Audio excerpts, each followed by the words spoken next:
I'll start with my formal greeting. Good early morning to our friends in North and South America. Good afternoon to our friends in the UK, Europe. Good early evening to our friend in Dubai. Good evening to our friends in India, Thailand, Malaysia, Singapore, Indonesia. Good late evening to our friends in Australia. Nice to see you all, to be chanting and meditating together. I believe we have some questions, JC. Question 1. How can we find meaning and purpose in the worldly life if we have aspirations to live a monastic life, but have to be in the worldly life for family? Thank you. So this is a question that I get asked quite often, and it's a difficult one to answer, actually. And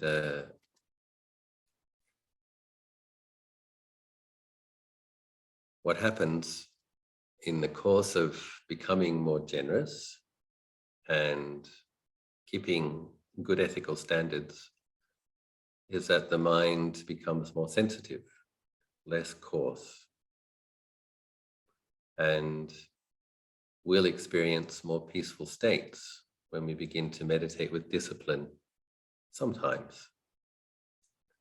And when we experience more peaceful states sometimes, we then have something to compare the more normal and the more painful states. And it's somewhat inevitable, although attachment is the cause of suffering, it is inevitable to some degree that we're going to get attached to the peaceful states. Because Lord Buddha explains that peace is the highest pleasure. And so sometimes we meditate, the mind's peaceful, sometimes we don't we meditate, the mind isn't peaceful. But in general, the mind will get more sensitive. And as it becomes, in a way, acclimated or accustomed to, familiar with a higher quality of pleasure, serenity, tranquility, rapture, mental bliss, the diligent meditators, then the other things that used to bring us happiness, alcohol, sex, dancing, singing, partying, peak sensual experience, in a way, nothing can compare. And it's a sense of diminishing returns. You've begun to see through the limitations of sensuality, the limitations of what bodily pleasure and peak experience can give. But you don't yet have access to peacefulness, tranquility, serenity, and rapture all the time. You have it sometimes. And you have to associate normally with people who may not share your interest and who may not share your sensitivity or refinement. So there you are with a more sensitive and refined mind, having developed a taste for a higher happiness, higher peace, and you have to be with coarse energies that can be painful to be with. And it's painful. And so I know a lot of people, of course, I've been teaching for 15 years now, and I know a lot of people who have to work for a period of time before they can retire, have to help the kids finish university, or have to take care of mom, or have to help the brothers and sisters, or the business was supposed to be successful now, but it looks like going to have to go for a couple more years, get through some difficulties. So So I meet a lot of people who, in their heart of hearts, want to commit and connect deeply with a full-time spiritual life, but can't yet. And so what do you do? In a way, I could give this reflection the title, "The Suffering That Leads to the End of Suffering." So there is the first noble truth.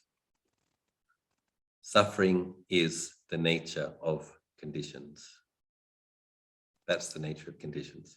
You're Buddhist practitioners, that means you've begun to work that out. You've noticed that lots of things hurt. And the path, there is, of course, cessation of suffering. And that's something we have to realize. And when we meditate, the degree to which we're able to let go of the 5 hindrances, we will experience less and less suffering in the meditation. And as we become skilled meditators, when we're able to let go of our reactions, reactivity, we will have less suffering. So it's a delicate dance, and there is pain involved.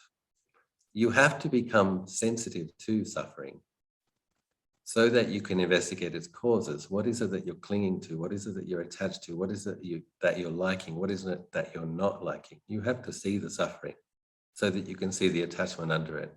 And then you have to develop the skills to let go of it. So there is suffering. There is cessation of suffering. There is the cause of suffering: clinging, grasping, liking, not liking.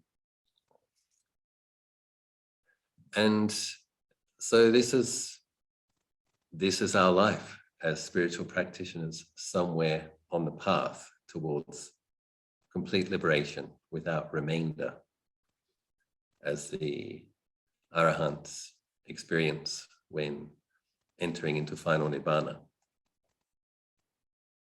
So there are things that we can do to make it more sustainable. I came up with this phrase with a good friend of mine. We were discussing this phenomena of you see, it's not just lay people that experience this. It's important to understand this phenomenon of having touched a deeper and higher level of peacefulness, and then having that to compare to when you experience coarseness and gross energies and coarse energies and suffering. Of course, monastics experience that too. And maybe even to a greater degree, because when they have a real deep insight or a really profound letting go or a very amazing state of samadhi, and then the mind comes down to a more ordinary level again. Now they've got something even more refined, more profound, more spacious, more beautiful to compare to. And most people with the level of virtue that we have in this day and age experience that sometimes, but they don't have it at their disposal on one in-breath, like some great masters do. So, for example, I myself as a monk, even as an abbot, if I'm diligent, I can meditate 5 or 6 times a day every day, even if I have 6 or 7 hours of work to do, administrating, receiving guests. I can still meditate. If I'm really, really busy, I can only meditate 4 times a day. And which is why many people want to be monks and nuns, obviously. But even myself, I want to go to Bodh Gaya so that I can meditate 10 hours a day. Because when I meditate 10 hours a day, the peacefulness that I experience and the degree to which I can let go of my hindrances, go beyond my hindrances, experience spaciousness is greater. So I, 25 years into this, meditating 5 or 6 times a day, want to go to India where I can meditate for 10 hours a day. Meichi Ying, our resident nun, she's very lucky. She probably has more time to meditate in this monastery than anyone else. And what do you think she tells me? Ajahn, I really want to enter a retreat for 3 months where I don't even have to come out for the meal or see anybody. Yeah, great. So I recently had a lay woman here doing a 10-day retreat. After 10 days, she said, "Oh, I don't want to go back. I feel like I've come to my true home. I'm experiencing peacefulness. I feel like I understood what Ajahn Chah said when he talked about our real home. Can I stay for 5 more days?" I said, "Of course you can stay for 5 more days." Sadhu. And then it was time to go home, and there's tears, and it's like, "I don't want to go back. I want to stay peaceful." And I'm like, "Yeah, I know the feeling." And so this is something that we're going to have to practice with until we don't have to practice with it anymore. And so what do you do? And I came up with this phrase with a friend of mine called sustainable unenlightenment.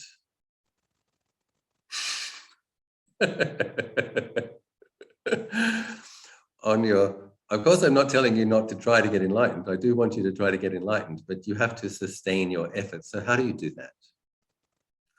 This is where the metta practice is very important. And particularly having loving kindness for oneself. This is really something that can't be, you can't ignore this. You can't neglect this, because this is a part of what makes it sustainable.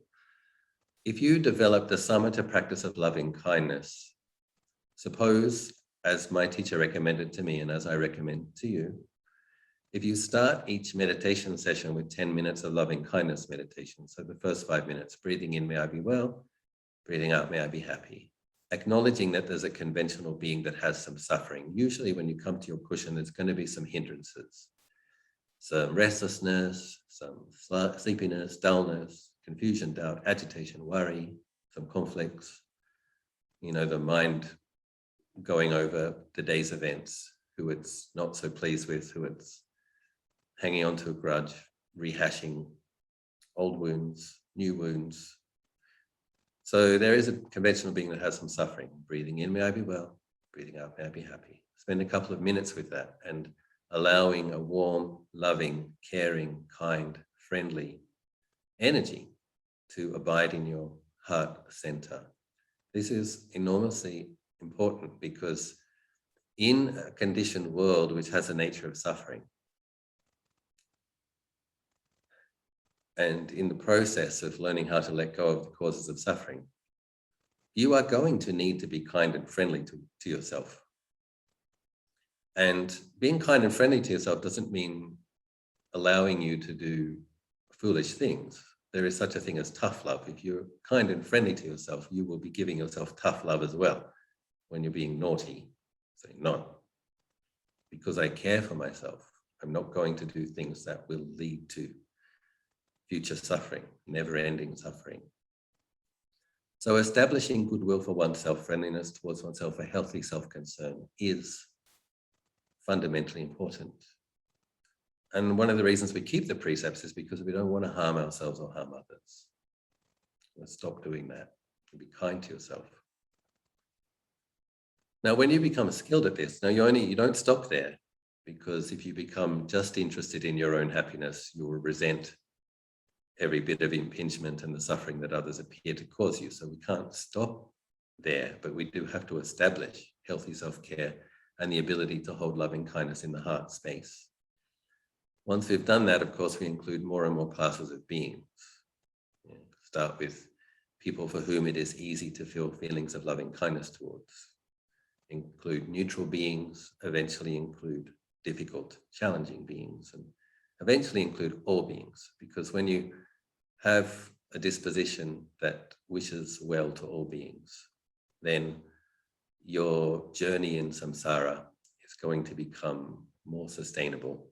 There'll be less suffering, even though because these are divine emotions, and because the Brahma Viharas, and because they support the purification of the mind. And fortunately, they're pleasant as far as mind states go: loving kindness, compassion, mudita, equanimity. These Brahma Viharas are pleasant. So we have to develop some skill at samatha practice so that when we meet the painful experience, it's called replacing by opposites. you are adept enough that you can pick up your samatha practice and put a pleasant emotion, divine abiding in your heart. So you have to go to work. And it's like one of the things I really don't like to have to do as an abbot is the admonishing and scolding part. Like, I didn't become a monk because I wanted to tell people that they didn't keep their agreement, or they didn't keep the rule, or they shouldn't do it that way and they have to do it this way. Who wants to do that? I just want to be sweet and loving and nice and smiling all the time. But let's face it, human beings often don't do what they're supposed to, do they? And as the abbot, you have to be responsible. Somebody has to be responsible. Do something about it. And then you have to think, well, if I say this to that person, how are they going to react? And if they react that way, what are they going to say to them? And when they say that to them, don't think that abbots don't have suffering. Everybody does. And so I have loving kindness for myself before I have to go and admonish somebody. And because I have loving kindness for them, I think about what's the best way, what's the best time, You can have a lot more spaciousness around your reactivity. You don't have to tell the person who's doing the naughty thing right in that moment. You can observe them, consider it, think about the right way, the right time, do it in a way that doesn't embarrass them too much so that they don't hate you for the rest of their lives. Anyway, so when we know we have to go into a situation where there might be some conflict, or there will be some conflict, or we have to do things that we don't want to do, you fill that heart space with loving kindness. And so if you have to have contact with someone who doesn't like you, they've got some unskillful projection, or sometimes fair, sometimes unfair. If you don't have to engage with them, but that energy's around, you can have breathing in, may I be well, breathing out, may I be happy, breathing in, may I be well, breathing out, may I be happy, while you're the difficult person can be somebody who causes you to develop your samatha practice so that you experience more and more mental happiness. You don't have to suffer when you come in contact with a difficult person. If you become adept at cultivating loving kindness and radiating loving kindness, both inwardly and outwardly. So this is something we all have to do. And good news is it creates tremendous good karma, and it helps us weaken our irritation and aversion. So every effort you make in cultivating loving kindness is going to have immediate, intermediate, and long-term benefits. Aside from that, of course, we have to learn ways to fit in our practice and enjoy it. So, listen to the dhamma talk of the monk or the nun or the teacher whose talks you enjoy. Do chanting that you enjoy. It's like, okay, so it's like, there are parts of the day where you do your spiritual practice and try to enjoy it. And then there's other parts of the day where you have to practice patient endurance and sow the causes. And, samsara is long. One of the reasons we don't have the perfect situation for our practice now is because we haven't sown all the conditions diligently in the past to have them yet. So at a certain point, we have to have some humility. It's like, it's not that we all have a right that the perfect spiritual situation is given to us on a gold platter. Whatever opportunity you have, or whatever opportunity you don't have, we have to kind of take it on the chin. This is the level of my merit currently. This is the amount of auspicious karma I have generated in my previous lives, which have manifested as this degree of opportunity in this life. How do I diligently sow the causes so that my situation gets better and better? And there is a lot of patient endurance. Patient endurance is it can be bitter medicine. But when we look at the Buddha's teachings on the Awada Patimokkha, when he laid down the Vinaya part, we have Dhamma and Vinaya. Lord Buddha always referred to his own teaching as Dhamma and Vinaya. What is Vinaya? Discipline. It's also disciplinary rules. So you don't get the Dhamma without the discipline.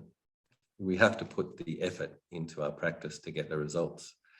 And we have to put the effort into establishing the causes that will bring the fruits.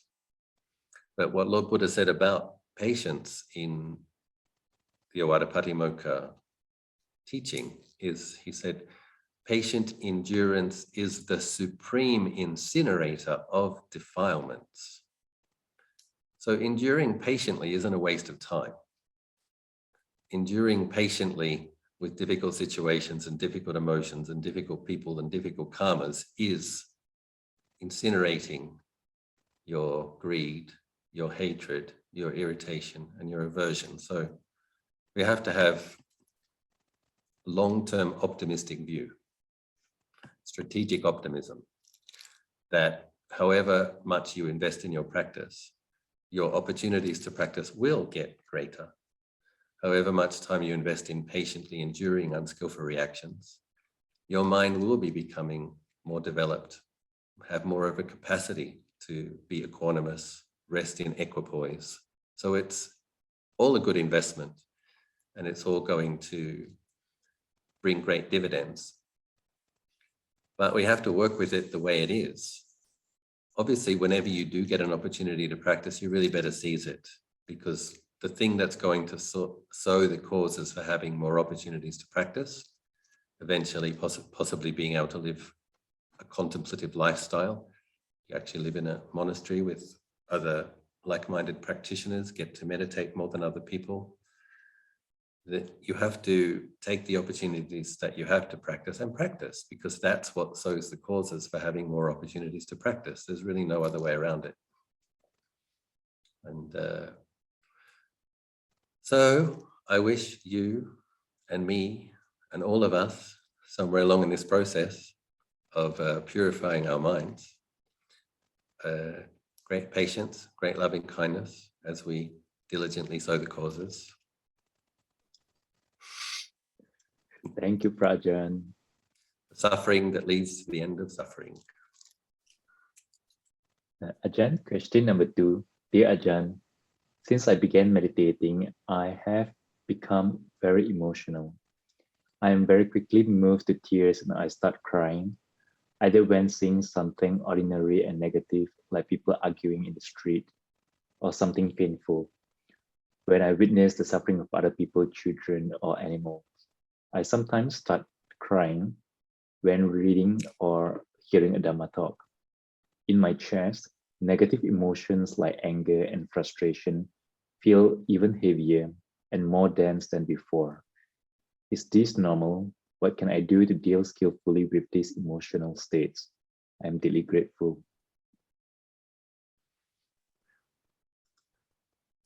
Yes, this is a good question to follow up with the last one, because it's basically related to the same process I was talking about.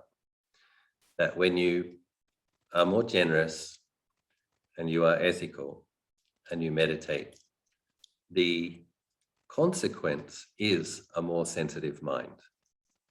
And as painful as that is in terms of the experience, it's a good thing. Because wherever you've got pain, that's what we were talking about before, you've got something that you're grasping at. So an experience of grief or sadness is based in the root kilesa of aversion, actually. So you don't like it, so you're sad. Now, with regards to the heavy mind states seeming heavier, that's probably not the case. What's going on there is you're actually seeing them more clearly and how much they hurt. So when one has anger, and this is also another important part of the process, when you can see how much your anger hurts you, when you can see how much even passion, lustful fantasies, how much that burns the mind if we really indulge them. See, the mind has to become sensitive so that it can see what the Buddha said is true. Greed and hatred have a suffering nature. They hurt. And it's a process of working out where the clinging is and trying to let go. And this is part of the suffering that ends suffering, that leads to the end of suffering. When Luang Por Chah said something I find very helpful in one of his talks. He said, half of practice is knowing what you should be able to let go of. So that means you already have enough sensitivity, you already have enough clarity, you have enough mindfulness, wisdom, clear comprehension to see what you're holding on to that hurts and you want to let it go. Ajahn Chah said half of practice is knowing what you need to let go of and not yet being able to. Inevitably, there's a certain amount of pain in that. It's like, I know I should be able to let this go. I just can't yet. But you see, in knowing what you need to let go of and in trying to, you are creating the kind of muscles, the ability. That's what's sowing the cause to be able to let go of it in the future. Seeing what's causing suffering, knowing that you should let go of it, wanting to let go of it, not being able to. That's setting the intention and sowing the causes to have the capability to be able to later. So it's important to have that. In a way, this is an important aspect of right view. That experience isn't wasted, like knowing what you need to let go of, seeing that it's causing you pain, not being able to, but wanting to. That's not a waste of time. That's sowing the causes to be able to. One of the ways Ajahn Chah talks about the way we relate to dukkha, suffering, is, as practitioners, we try to turn big suffering into small suffering and small suffering into no suffering. Thinking wisely, training ourselves to let go, contemplating karma and causes of suffering, various ways we can contemplate to not be contentious with suffering, to be humble, to sow diligent causes, to not make a problem out of small things. In the past, we might have made a big problem out of something small. No, we're not going to do that anymore. Just let it go, let it go, let it go. When there really is a big problem, how can you think wisely to hold it in a wise context so that it's not such a big problem? So this is our path. This is the becoming sensitive to suffering and diligently sowing the causes. Now, I've told this story before repeatedly, that when I was a one pansa bhikkhu, that means I'd been a novice for a year and a half and a bhikkhu for 6 months, an anagarika for 6 months, a novice for a year and a half, and a bhikkhu for probably a year and a half. So what? 1, 2, 3.5 years into the monastic training. And my mind had become really sensitive, and I would experience such strong states of despair that I wanted to kill myself, but just to end the suffering. But because I had right view and I understood that killing the body wouldn't actually kill the mind, and that it was bad karma, and that there was going to be a rebirth after that, then I knew it wasn't something that I could do, but I wanted to. And I used to sometimes, as a kind of a 25-year-old at the time, I used to have to lie down in my kuti with my hand on my heart, having loving kindness for myself until the painful despair ceased. And I would say, well, you're not going to kill yourself. You're going to lie here with loving kindness until this mind state arises and ceases. And so when I finally met Thanajan Anand in the jungle, fortunately he came to the jungle that I was staying in, and I asked him, what do I do with this? What important question I asked was, do I not have enough merit to be a monk? Because my mind is just so full of pain. I've been doing this for 3.5 years now. What am I doing wrong? Or should I just leave the training? It doesn't seem to be working. But at that stage, I couldn't have imagined being happy doing anything else. So it was quite the conundrum. And he said, it's like this. It's like you're in a house which is on fire and you're burning with it. And he says, the thing is, that's actually an accurate perception. The house is on fire. And your mind now has the sensitivity to recognize that. But it doesn't yet have the equanimity. He says, and this is quite common, that sensitivity develops before equanimity. And he says, it is a workable situation. He said he's felt the same himself as a junior monk. He says, the only thing that you can do at this stage is patiently endure with the painful mind states until they cease by themselves. But understand that patiently enduring with that experience of pain is creating a stronger quality of mindfulness.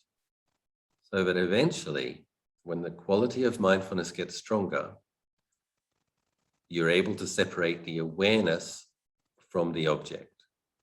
So it's like, at that stage, it's like aware on an experiential level that it hurts, but not fully mindful, because if mindfulness is good, you're able to rest in the mindful knowing as you know dukkha.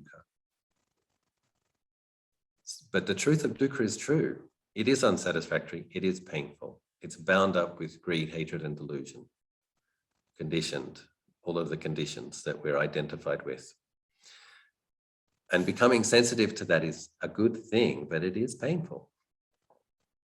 And we have to patiently endure with it until it ceases. And yep, nobody said it was easy. But the more you do it, the easier it'll get. I remember one time I was trying really, really hard when I actually went to stay with Ajahn Anan. I was really grateful to his teaching and to his encouragement. I went to stay with him. I was trying really, really hard. I get these great results sometimes, but then the next day I get these really grumpy moods. And I was very frustrated because like one day it's literally like heavenly experiences, boundless, spacious, expansive experiences. And the next day they're so grumpy and you want to kill everybody. And I remember walking up from my it was afternoon chores. Oh, so frustrating. I couldn't speak Thai or read Thai, and in those days they used to clean everything with a different cloth, and it had Thai writing on it. So some cloth was for the floor, and another's for the shrine, and another's for the Buddha, and another's for the shelf, and another's for the window. And the Thai monks didn't want to be patient with me and answer my question every time, which cloth's this, which cloth's that. So I didn't know what to do, and they were ignoring me, and it's very frustrating.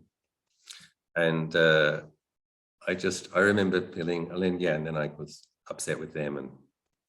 And I used to hate the way we used to sweep the leaves. I've said it many times. We used to sweep the leaves until there wasn't a single leaf left. It's a forest, right? So as soon as you finish, there's more leaves falling. And he's like, why can't we sweep most of the leaves, understanding if we could do it in half the time, you see, because I wanted to go back and meditate again. If we swept most of the leaves instead of every leaf, we'd get much more time for meditation. And so, no, we have to sweep every single leaf. And then we come and sit, and I just wanted my cup of tea, right? But we had to wait for the monks that were cleaning Ajahn Anand's kuti to finish cleaning and come down. So it felt like I was wasting more time. Very frustrated. So I kind of decided, okay, I'm not going to have tea today. I'm too upset. I'm stomping up the hill by myself. And Ajahn Anan is there in the middle of the road. It seems like he's waiting for me. And I fell to my knees. And I'm like, Luang Por, when will it ever get any better? Because I was trying to be enlightened by the end of the week, you see. Trying to be really, really hard, practice really, really hard. And then I could be an arahant by the end of the week. And so he looked at me and he said, in 5 years, it'll be a little bit better.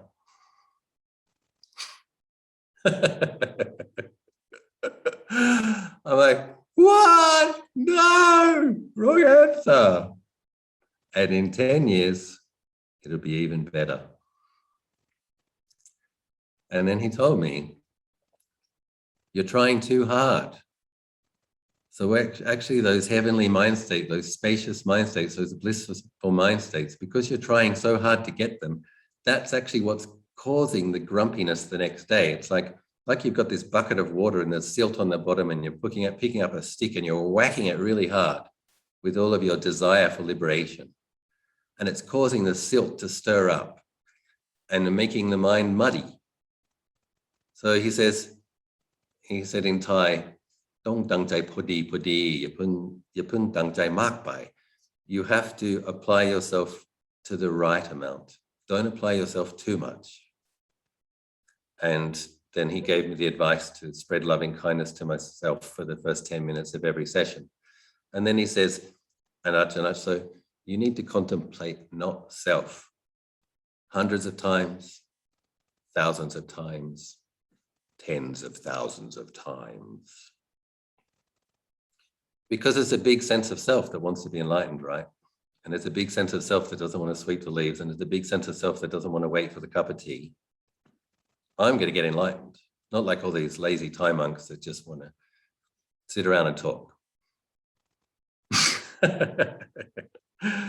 So my teacher, very gently, very firmly, humbled my unreasonable sense of impatience, told me to contemplate not self in a disciplined way, and to have loving kindness for myself during the process, throughout the process. So yes, all of those things, we have to patiently endure with the painful mind states, patiently endure with the heightened sensitivity. What happens, and it's important to know that, is that the mind is going to develop more integrity in the awareness. It is going to find, Ajahn Anand said, eventually you'll see that the house is burning, but the mind has a place to rest where it can observe that.